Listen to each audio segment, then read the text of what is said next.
Saul would know that the living water was the love and the mercy of God, and somewhere deep inside of him, the Pharisee would still be saying, no, don't offer that mercy to a Samaritan.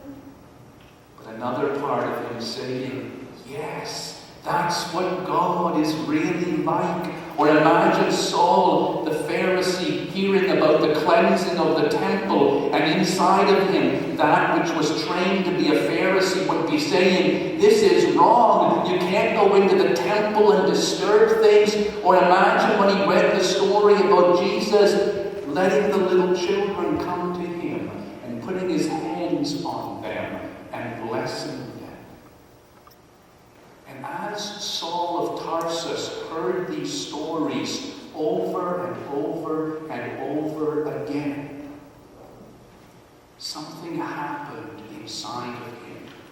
Something which was in opposition to everything that he had learned in his life about the rigid fulfillment of the law and the God of judgment and the need to observe the rituals. Something snapped in his heart and in his soul and in his mind, and he said, I see now that this portrayal of God as love and free-flowing mercy and grace and peace and goodness, this portrayal of God in the person of Jesus of Nazareth, this is true. And all that I have lived for up to this point in my life, I set aside. And Paul was so moved by whatever it was that changed within him that he actually said, I have died. The old part of me died on the cross of Calvary when Jesus died. When he was raised again, a new me was raised up to live a new life, not dedicated to the law or to judgment or to anger or to bitterness or to controlling other people. A new me was raised up, which was open to love and God's Spirit and God's mercy and God's endless grace. Let me give you just a couple of texts within which Saul, now Paul, speaks of dying and rising with Christ. And listen very carefully how he literally says that old me that believed in the law is now dead. This is from Galatians in the 2nd chapter. So far as the law is concerned, however, I am dead, killed by the law itself in order that I might live for God. I have been put to death with Christ on the cross of Calvary, so that it is no longer I who live, but it is Christ who lives in me. This life that I live now, I live by faith in the Son of God, who loved me and gave his life for me. I have died, says Paul, and I have been raised up again in a resurrection within Christ's resurrection. He was raised up into a new understanding of God, raised up into the meaning of God. A new meaning which took the place of the old meaning, which he now found inadequate.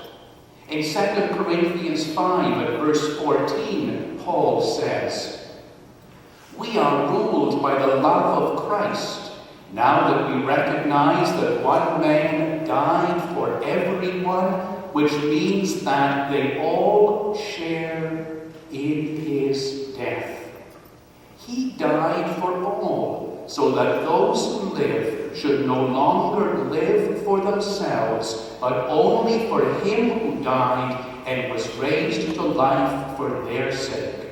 No longer then do we judge anyone by human standards. And there are other texts throughout Paul's letters where he says, I have died, I have been raised again, in his death and in his resurrection. And I say that to you because I want all of you to know that that resurrection life, that idea of being raised up into the true meaning of God, is something accessible to all of us. And I pray it will happen for you. The question is, how does it happen? How do you get such a wonderful conversion or resurrection or change in life that happened to the Apostle Paul? And sometimes the way in which we read Scripture becomes a stumbling block for us, and we say, I am never going to have the chance to be changed or raised up in the way that those Bible characters were, because they experience things that I will never experience. When you think about Saul, for example, some of you might say, well, wait a minute, we know how and when Saul was resurrected or was converted to this new belief. It was when he was on the road to Damascus and the sky split open and the blinding light came down and struck him down and the voice of God spoke to him. That's where he was converted and raised up. Well, there's a difficulty with that. If you're waiting, if you're saying to yourself, I'm going to become a real Christian, I'm going to give my life to God, I'm going to open my heart to God and really start living like a Christian on the day when the sky breaks open for me, it's never going to happen. Or at least the odds of it happening are very slim. Are you waiting for that? Are you using that as an excuse to postpone your commitment to Christ? You want the sky to open? You want to be blinded by a flash of light? It's not going to happen. And that way of telling about the conversion of Saul maybe isn't all there is. The real conversion of Saul didn't happen like that in an instant. The conversion of Saul happened over a long period of time as he heard about Jesus.